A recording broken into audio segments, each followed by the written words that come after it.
All right, today I'm here with Jordan Schafer, who owns the Wandering Oasis mobile plant shop that you see behind us. And he goes all over northern Colorado and sometimes even a little further.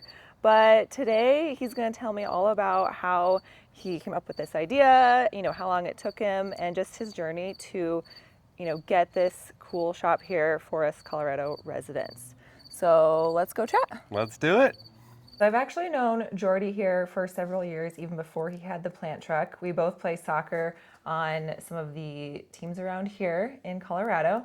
And that kind of brings me to my next point is, so your name is Jordan, but I didn't know that until I saw your Facebook page. I just know you as Jordy.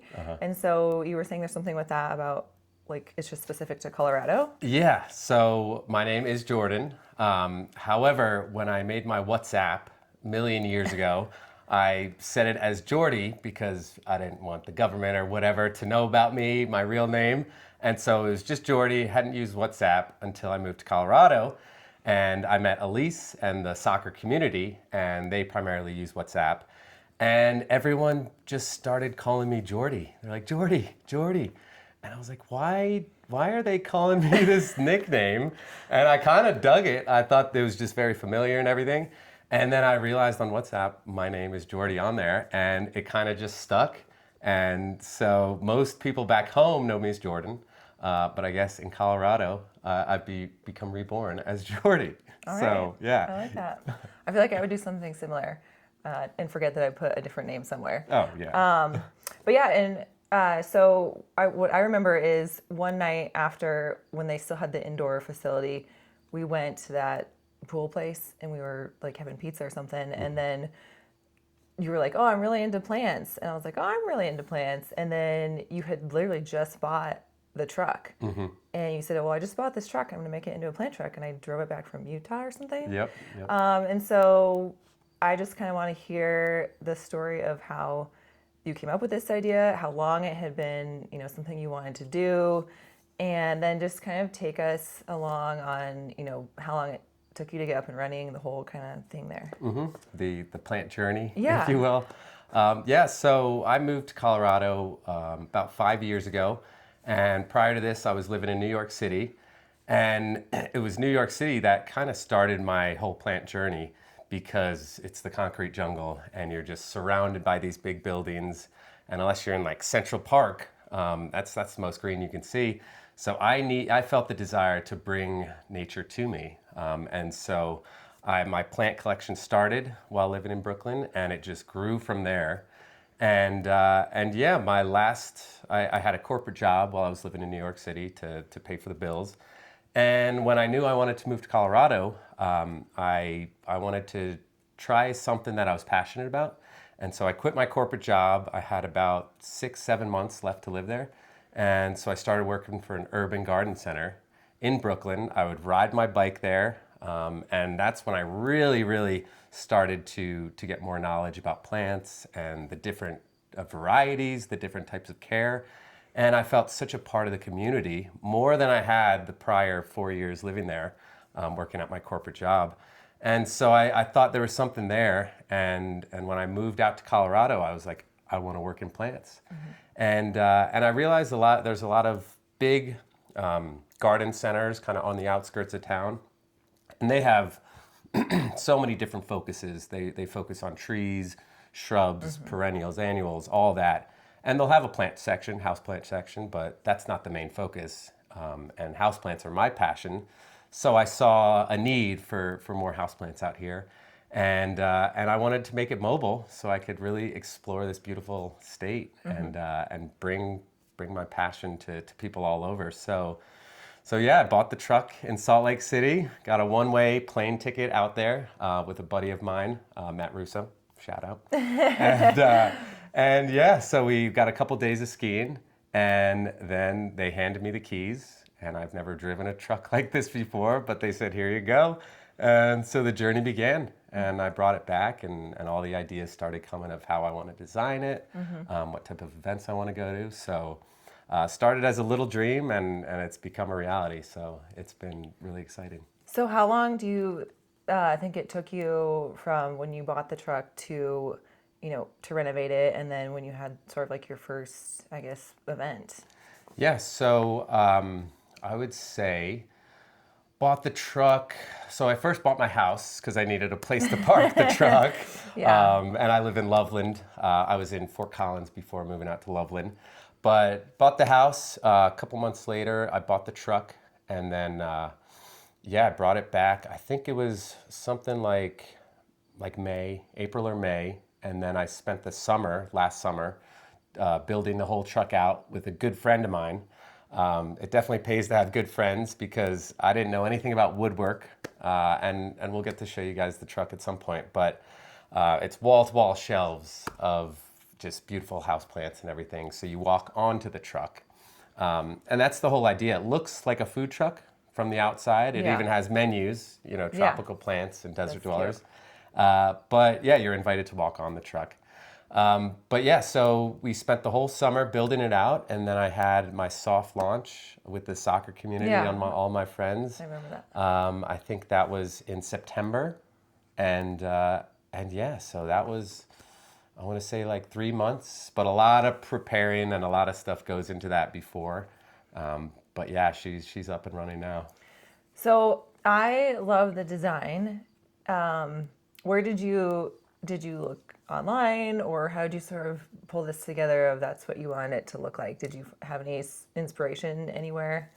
Yeah, so I've gotten to travel all around the world, and so going to these tropical places and being surrounded in these beautiful tropical rainforests, I wanted to give you that feeling that you're walking into almost a jungle or something like that. So a buddy of mine and myself, we designed the whole wrap, and I kind of split houseplants into two, and there's so many different ways you can split them, but I'd say in general, I like to call them your tropical houseplants, so the leafy monsteras, philodendrons, all that. So you have your tropicals, and then you have your desert dwellers.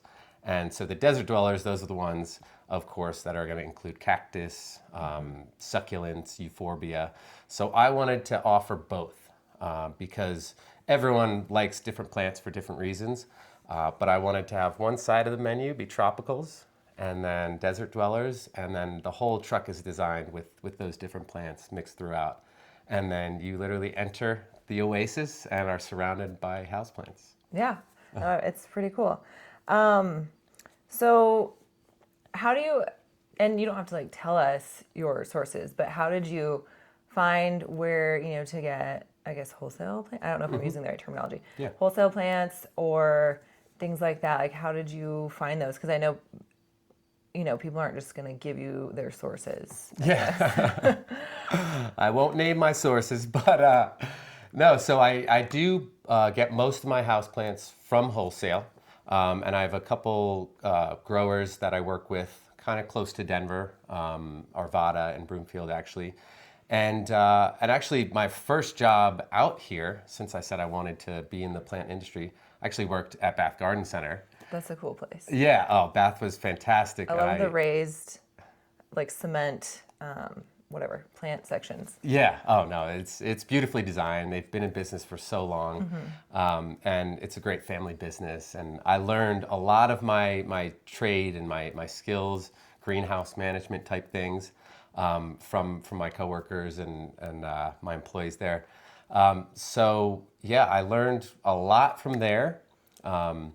And then I knew we worked with a couple different growers and stuff, and I had built up a relationship because it was part of my job to go plant shopping, which is every plant nerd's dream. Yeah, that's the best job. To have a blank check and say, go get us some awesome exotic plants. Dang. And so I built up relationships with these wholesalers, and I just kept that relationship going for my own business. Okay. Yeah. That's pretty cool. So how do you pick and choose? Okay, so I know that you go to like the farmer's market, for example, but how do you pick and choose the events that you want to do? What do you look for, or do you just go off, like the energy or? Yeah, so since this is, I launched back in fall, but going into the winter, that's not the best time to be slanging plants out with the temperatures dropping. So I'd say During the winter, I did a lot of the planning, a lot of the outreach was during the winter, because I knew that's when most people are going to be out and about, and that's when plants can be transported healthily. And so a lot of the planning was during winter. I would ski and plan, and yeah, I wanted to get a big, broad range of different types of events, because I know the farmers markets; those are going to be, Busy. a lot of people. Yeah, exactly. Busy, busy. And we have some great farmers markets around here. But with my business being mobile and everything, I knew that I wasn't just stuck to one type. So I thought apartment complexes and senior living facilities would be a great opportunity. Imagine walking out of your apartment and you all of a sudden have a full plant shop. Especially for right in front of seniors, you. they maybe not drive or something. Yeah. That's so sweet. No, exactly. And so I love that. So I wanted a big, diverse, different range of different types of events. And so did a lot of outreach over the winter. And a lot of people, the farmers markets are well established and they have their vendors and everything. So it took a little while to kind of get into those. But yeah, also partnering with local businesses, breweries. I've done several events at breweries. Certain one at Zwei Brewing in Fort Collins. You buy a plant, you get a pint, and they've kept that deal going. So look out at cool. Zwei. And then back to the senior living facility ones. Like you said, they don't get to get out that much. It's like an enrichment activity almost. Yeah, a total resident enrichment, resident activity. And with those in specific, I'll do a seminar beforehand. Yeah. A kind of talk, kind of similar to what we're talking about, my whole journey. And so I give a seminar, and then, there's a whole question section, and then I invite them all to the truck, and those who can't walk onto the truck, I'll bring out plants and I'll show them, and yeah, I've had some amazing feedback from that. So that's definitely one of my favorite events. That'd be cool. Yeah. All right, so you have other things on the truck than just plants. One of which here is this really cool 3D printed planner that you do yourself. You have a printer. Yes. Yeah. And then this one is really cool because it just like slides onto the wall. Yep, you have a wall mount. A lot of people mention I don't have any more room for plants. You gotta go vertical. Well, how much wall space do you have? Hang it on your wall. Yeah, so it's not just tropicals and desert dwelling houseplants on the truck. I had mentioned before that it's a full plant shop. So I offer terracotta pots. You mentioned I have a 3D printer, so I 3D print pots. It's fun. Those cool little like cactus stake things that I saw, little decorations. Yeah, little plant swag kind of thing. I got one right here actually, a little glow in the dark snail that can just hang on the edge of your pot like that. The kids would love those. Yeah, no, I have 15 printed from earlier today. But yeah, so it's not just houseplants. I offer soil blends that I mix up myself actually. And yeah, it's mainly the two. I've got my cactus and succulent mix, which is faster draining, and then my tropical mix for monsteras, peperomias, all the tropical plants. So yeah, house plants, pots, watering cans, hanging devices that you need for up top, pest solutions. I don't like mentioning pests, but they're a part of life. Yeah. We won't go there because that's But I've got pest solutions. I've got fertilizer. Really, anything you would see walking into a houseplant shop, I have on the truck. So it's nice to offer like a one-stop shop type thing. The other day when we were chatting too, you said something about like your client gave you this propagation of some sort. So what do you mean by client? What do you do? Yeah. So besides the big events that I do, farmers markets, breweries, all that, I offer kind of personal services where this particular client, she didn't know what indirect light was, which a lot of maybe newbies don't know indirect light. They just know light. And so she asked if I could, come by her house and walk around and kind of canvas her whole house and see what plants can work where. So I brought the truck, loaded it up with a lot of plants that I thought could work. And so, you know, tested the light out in certain situations. You know, she had west facing light, which is what I have here. And so I thought cactus and some succulents could work there. And yeah, so that's something going into winter. I think I'm going to offer a lot more, is doing that client service where I'll go and I'll help you out, pick, you know, personal shopping plants for you. Yeah. So that's definitely something that you know, I have several clients now, and I want to build that client base. So yeah, if that's something you're interested in. Yeah, winter's a good time to, like, you know, work on the inside stuff and get your stuff organized. What type of other events, like, do you do outside of the truck as well? You said something about, I know we talk about plants all the time, not just like today. So I'm like, oh, it's another time, it's another time. You do an indoor market in Fort Collins? Yes. Yeah, so since farmers markets come to a little slow and a halt going into winter, I'm not going to be driving around all the time with, you know, 100 houseplants in the truck in the winter, because generally once you get under 60 degrees, 50, but I say 60 degrees, you don't really want most houseplants out in the cold like that. But last year, you know, right after the soft launch, I did the Foothills Winter Market. So I can't remember if that's Saturday or Sunday, but it'll be on my website. But I'll do that. I'll do a couple events there. But also, besides the clientele work, I will be doing terrarium building classes, maybe some plant propagation classes, cactus garden creations. So yeah, I definitely am going to be working with some breweries and some event spaces where I'll bring all the stuff, all the you know, the glass or the terracotta, the soil. So I'll bring everything, and yeah, you can just make a terrarium with me. And so yeah, getting creative going into the winter. Yeah. But, or just take some time off too. Yeah, I'll be snowboarding. Summer. Yeah. I'll ski and snowboard. The thing I do really like is that you have all those on your website, clearly laid out. Yeah. So you know exactly where you're going to be, and then you're there. So, because I feel like some, I don't know, small businesses like aren't as organized. But I love that, so that you know exactly where you're going to be, and your fans can follow you. Yeah, the website was fun building it. I've never built a website. What did you use?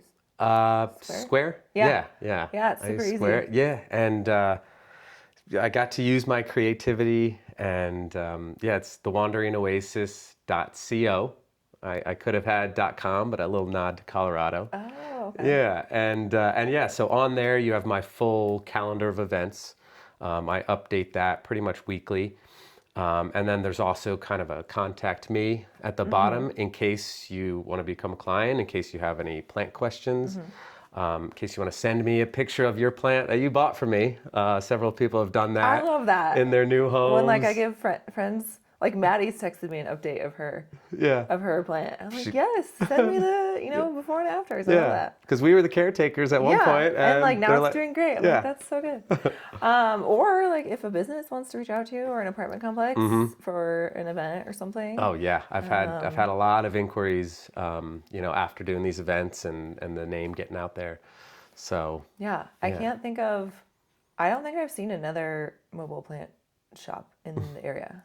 I'm sure you probably know like who your competitors are, but that's the hope. I don't. It's nice whenever people come on the truck and they say, I've never seen anything like this, because you know, these days it's tough to have an original idea. If you look at food trucks, they're done a million different ways and everything, and you walk up to the window, you get your food, you go.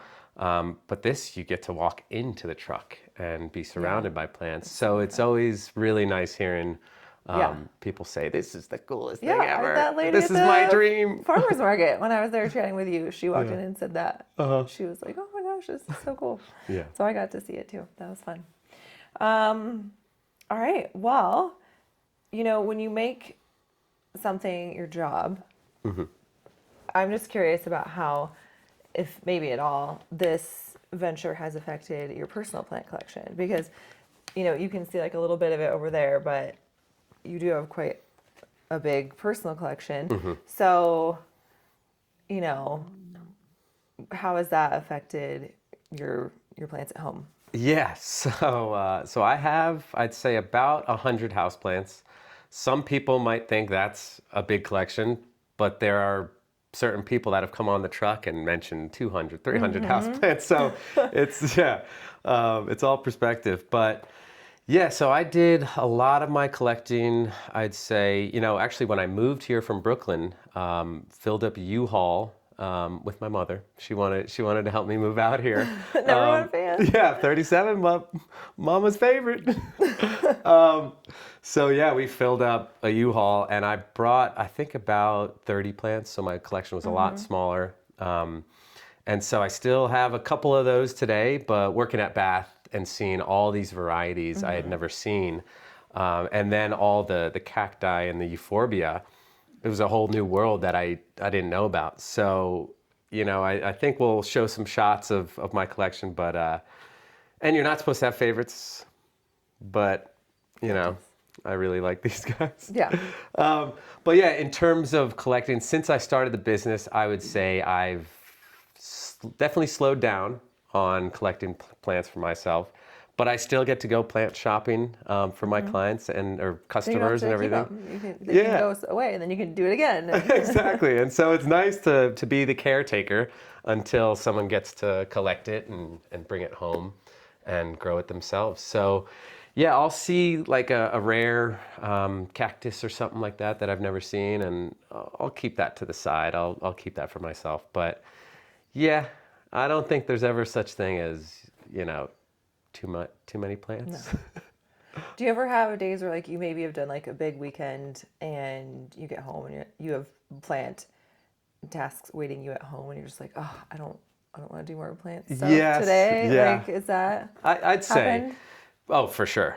Definitely. And maybe that is why I like the cactus and the succulent, because you could just leave them for another week or so and they'll be fine. Yeah. I don't know if that sounds lazy, but yeah, so there's all different levels of care, as you know. Certain ones you almost have to keep in a glass case and have a lot of humidity on those. Ferns, alocasias. I can't even believe people buy ferns out here. Yeah. I've started to, because just the way they grow, how they unfurl. It's just really It just seems cool. like it'd be hard. Like, Yeah, with the zero humidity. yeah, exactly. We've had some with all this rain, but with that is you want to keep the soil moist, and you can always get a humidifier. Certain people without the lighting, I have a grow light, so if there's certain plants that maybe you don't have west-facing light for, there's always ways around it. But I generally stay away from the really needy type plants because I have so many. Yeah. Because I actually, my system, I don't water them on Tuesdays or anything like that. I don't either. I get my finger in the soil to almost every or plant. Or you lift it up and you're like, that's really light. Yeah. It needs water. And you look at it, the soil is not dark. It's a little lighter. So there's tips and tricks that we can help everyone out with. I'm like a bad plant person because I don't have a watering schedule or, I'm just like, that looks like it could use some water. Yeah. Do I have a cup of water anywhere? Oh, here's. Yep, I know the deal. Okay, so let's take a look at your cactuses. Yeah, for sure. And you can tell us about your favorites. Sure, sounds good.